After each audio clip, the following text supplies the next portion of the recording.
বঙ্গবন্ধু সেতুর পূর্ব পাশে রাস্তায় শিকারের অপেক্ষায় পুলিশ। হঠাৎ আসে কিছু আমবোঝাই ট্রাক তাদের জন্য এনে দিল স্বর্ণ সুযোগ।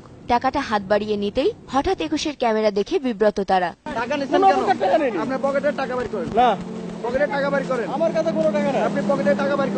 আর প্রশ্নের মুখে তাই পালালেন অফিসাররা।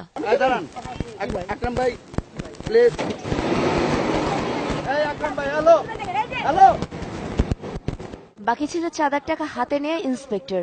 টাকা কেন নেওয়া হচ্ছে এর কোনো সদুত্তর দিতে না পেরে উত্তেজিত হয়ে ওঠেন তিনি। তবে কিছুক্ষণ পরে বিপদ বুঝে নেমপ্লেট খুলে দিলেন দৌড়। এ বিষয়ে বঙ্গবন্ধু সেতু পূর্ব থানার ওসিকে জানানো হলে তিনি ব্যবস্থা নেবেন বলে জানান। যদি তারা কোনো অনৈতিক কাজ করতে তার বিরুদ্ধে অবশ্যই আইনগত ব্যবস্থা গ্রহণ করা হবে।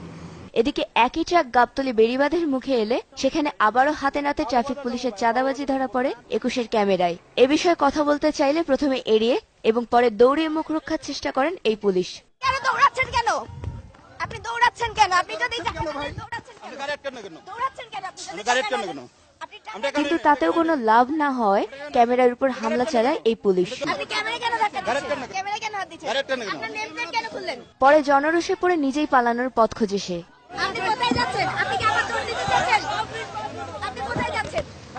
এ অবস্থায় ২১-এর সাংবাদিককে ম্যানেজ করার ব্যর্থ চেষ্টা করেন তিনি।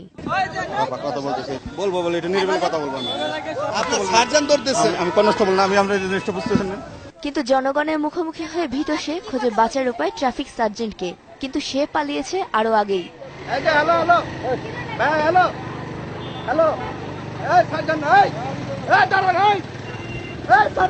এর আগে রাতে ওই ট্রাকের পিছনে যেতে গিয়ে রাজশাহীতে দেখা যায় শ্রমিক সংগঠনের নামে নিশ্চিন্তে চলছে চাঁদাবাজি। শ্রমিক চাঁদা এটা হলো পাবলিক গাড়ি যেগুলা এদের গাড়ি থেকে নেওয়া হয়, শ্রমিক কল্যাণ সমিতি। আর সকালে টাঙ্গাইলের রাস্তায় এ ধরনের চাঁদাবাজির দৃশ্য ধারণ করলে ক্ষেপে উঠে ক্যামেরার উপর হামলাও চালায় তথাকথিত শ্রমিক দরদি নেতারা। অবশেষে এত সব ঝামেলা পেরিয়ে ট্রাকটি পৌঁছায় বাদামতলীতে আমের আড়তে। আসার পথে শ্রমিক নেতারা এবং পুলিশ আপনার কাছ থেকে কি চাঁদা নিয়েছে?